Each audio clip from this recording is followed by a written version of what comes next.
Good morning. Coming up this morning on DC News Now, students in Frederick County, Maryland heading back to the classroom. Yeah, we're live this morning with what parents and students need to know. Jackie, how's the forecast for them? Yeah, well, out there this morning, they had a cool start. Certainly a fall feel. Temperatures in the 50s and 60s. Later on today, though, another beautiful day with those high temperatures, low to mid 80s. But we do have some rain in the forecast. More details coming up.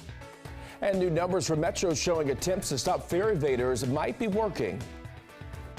And what adopters need to know as animal services in 2 counties approach capacity and are now offering to waive adoption fees.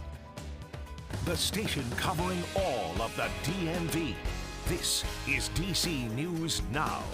Well, good morning. It is now 6 o'clock on a Wednesday morning, starting off with a live look outside. It's a nice, cooler start to our day here in the DMV. But first, thanks for starting your day with us here on DC News Now. I'm Tanaya Wright. Yeah, good morning to you. I'm Corey James. Shanika have more on your roads in just a moment. But Jackie's starting things off with you in the forecast this morning.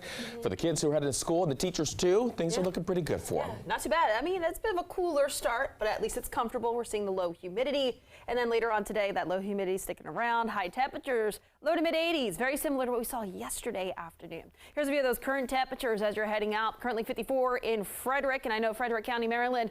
It's back to school today, so you may need that light jacket, or, I mean, 54 might feel great after we've been dealing with some high humidity and some hot temperatures even earlier this week. 64 in DC, 63 Lexington Park. We're low 50s, though. Luray and Culpeper, the coldest spot on the map. Woodstock coming in at 49. A big difference from yesterday morning, noticeable out there, 10 even close to 20 degrees cooler than we were yesterday morning around this time, and lower humidity. Those dew points are in the 40s and 50s. That's more the comfortable to very dry side on that dew point scale. As we look at satellite and radar, high pressure off towards our north, keeping us dry today, but later on tonight, we could be tracking a few of those rain showers sliding in. But for the kids at school today, not too bad. Upper 70s by recess and quite nice by the end of the school day under a mix of sun and clouds. More details coming up. Shanika's here with the on-point look at those roads. How's traffic? All right, at the top of the 6 o'clock hour, you're dealing with a really unfortunate situation in this area here. This is Prince George's County in the Cheverly area. We have a serious crash and investigation. It's fatal along Landover Road, right between BW Parkway and 50. So do avoid this stretch if you can. You actually have to go around. You still have police on scene there. Then we're looking at DC 295 north and south. That is looking actually great. You're not seeing any delays right now from what you can see. We are seeing that camera buffering there. But the rest of your roadways, you're looking at the top side, lower side, and even in the district, southeast, southwest freeway, you're all looking good. Thank you, Shanika. Your time right now is 6:02 on a Wednesday. Let's take a look at your Know and Go headlines this morning. Right now, George Washington University is preparing to give guns to some of its campus police officers. University officials say 2 officers will be armed by this fall.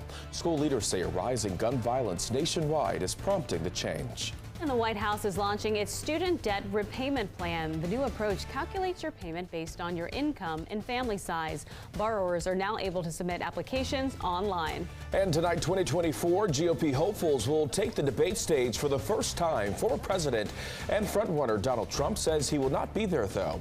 8 other candidates are expected to attend. Time right now at 6:03, an exciting day for students in Frederick County, Maryland this morning. That is right. It's the first day back to school. Thousands of students will be returning to their classrooms. Our Lex Force is live this morning at Tuscarora High School. So Lex, good morning. Very exciting day for students. Yes, very exciting day and a really chilly morning out here, so I hope those students have their jackets. As we know, Frederick County, one of the largest and fastest growing counties here in Maryland. And right here I'm standing with Dr. Loris Phillips from the superintendent's office. Talk to me about how this growth is impacting the school system. Well, good morning and welcome to Frederick County. We're happy to have you here. One of the ways that it's impacting the school system is this year we've welcomed over 400 new hires. That includes classroom teachers, administrators, support staff, central office staff, to continue to support the students that we have continuing to come into our county. Along with that, we have increased our pre-K enrollment, so we now have more opportunities for 4-year-olds to experience and get that exposure before starting kindergarten the following year. And one of our schools is moving into a new facility. Brunswick Elementary School will be moving into their new building starting today. So we're really thrilled for that school community as they continue to grow and have resources now that are up to date and a facility that's up to date as they expand as a community. Right, lots of exciting stuff with that, but then also in the sports department too, you now have some really exciting news for the women's sports here. Yeah, we are the first in the state of Maryland to have a varsity girls flag football team. We're really thrilled for them. Our student athletes are excited to start the season. First game is next Wednesday. Okay, awesome. So that's going to coincide with regular football season for tackle football as well. That's really exciting stuff. Exactly. What's and then as far as making sure everything's fully staffed, I know that you guys, in lots of places around the area, people are worried about school bus drivers. When I was just talking earlier with the public information officer, he was telling me you guys are pretty much fully staffed, and by the end of this month, you expect to have, or the end of next month, expect to have that, no issue at all with the bus drivers. Yeah, so we're still hiring. We have 4 routes right now that don't have a full-time driver. However, we have substitute drivers and other staff within the buildings that can, within that transportation department, that can make sure that we have our students getting to and from school safely. Right, awesome. And then school starts what time today? Oh, it depends on the school. Our high schoolers will be rolling in here around 7 o'clock, and then middle school and elementary schools will be opening up after that. All right, exciting stuff today, and we'll be back here in about an hour. We've got some more interviews. We've got some students to talk to, so make sure that you're staying tuned for that. But for now, live in Frederick, I'm Lex Juarez, DC News Now. Thank you, Lex. Very exciting time, but happening now. School bus drivers in Charles County, Maryland say there may not be enough drivers to get students to school on Monday, which is the first day of school. The Bus Drivers Association says negotiations with the district over better pay and job security still at a standstill. School officials say they've agreed to approve an 8-hour minimum workday for contracted bus drivers, but could not approve a multi-year bus contract. All right, well, just days away from the start of the new school year, Montgomery County Public Schools announced a new plan to tackle chronic absenteeism. Yeah, the school district says this approach is data-driven. Officials say the goal is to help students stay in school and succeed in the classroom. DC News Now's Joseph Akile is live this morning at Montgomery County Public Schools Board of Education on the new plan to curb students regularly missing school. Tosa, good morning to you.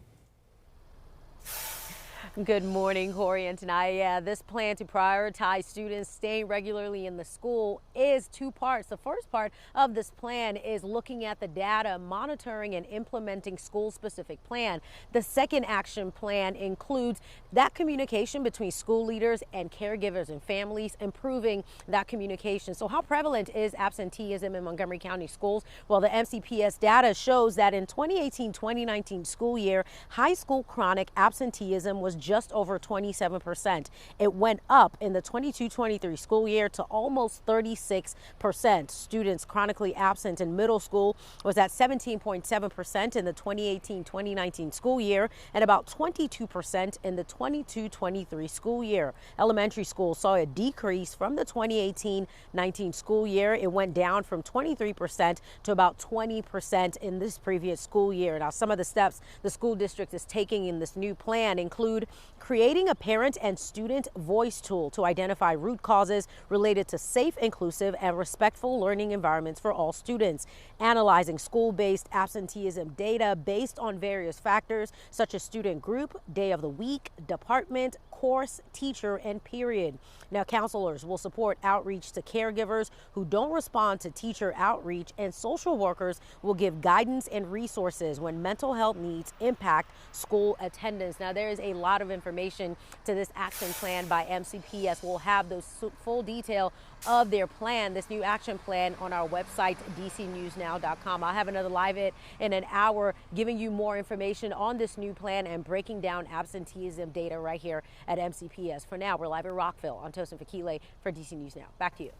Thank you, Tosin. Meantime, George Washington University is moving forward with a plan to arm some campus officers. GW says rising gun violence across the country influenced that decision. Chief James Tate and Captain Gabe Mullinex are the 2 officers that will be armed right now. The university plans to phase in more armed officers based on community input in the coming weeks. The armed officers will have to undergo a lot of training as well as meet several important requirements, including bias training every semester and mental health response training 3 times a year. Your time now, 6:09. Metro's newer and taller fare gates are actually helping officials crack down on fare evasion. Yeah, according to the transit system, the new barriers have reduced fare evasion by 70%. Now, that data comes from the Fort Totten, Pentagon City, Bethesda, Vienna, and Mount Vernon Square, along with Addison Road stations. The gates include an L-shaped design to minimize gaps between the opening. However, some people are still finding a way to get through, even by jumping over short fences next to the gates. Someone jumped over that way and almost hurt themselves. I let them go through and let them go past me. It's okay. I just don't want anybody to get hurt. It's nice to see effort being done, but I think the results are really just going to be like what is actually changing the numbers.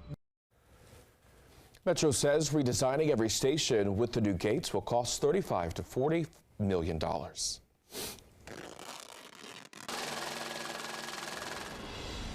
Well, stretching your dollar this morning, there's a mobile app that can find more food for less. That can help you save money on meals. DC News Now's Ben Dennis takes us to Georgetown to hear from a business owner who says it's even helped her business grow as well. Inside Ronnie Saudager's shop, Spices, a taste of India, is ready for pickup. I was doing 10 meals every single day. An Instagram ad about Too Good To Go sparked an idea. A week later, Ronnie began selling spices and meals during the pandemic. This one guy, he would come here every day and he would say, I'm on a $5 budget. So it was just perfect for him. It was just a joy that, you know, I was cooking for someone. I wasn't wasting my time. I was utilizing my pandemic time. Save food, help the planet. That's the promise of the app Too Good To Go. But how bad is the food waste problem really? In the States, the USDA says it accounts for 30 to 40% of the U.S. food supply, a 31% food loss at retail and consumer levels, and $161 billion worth of food back in 2010. But apps that can let restaurants sell the extras they make can also stretch consumers' dollars. Say you're wrapping up some morning work in DC's Georgetown neighborhood, but you have lunch plans with a friend in Silver Spring. Pull up the app. Food options ready for pickup right now. A quick search and you'll start exploring offers. Find a surprise, make a reservation, pick it up, and dig in. We found more offers from bakeries, grocery stores, and pizzerias. Several slices right here for $5.99. A lot of people need to be aware of these things where, you know, they can utilize all the food that they have and they can just sell it. Reporting for DC News Now, I'm Ben Dennis.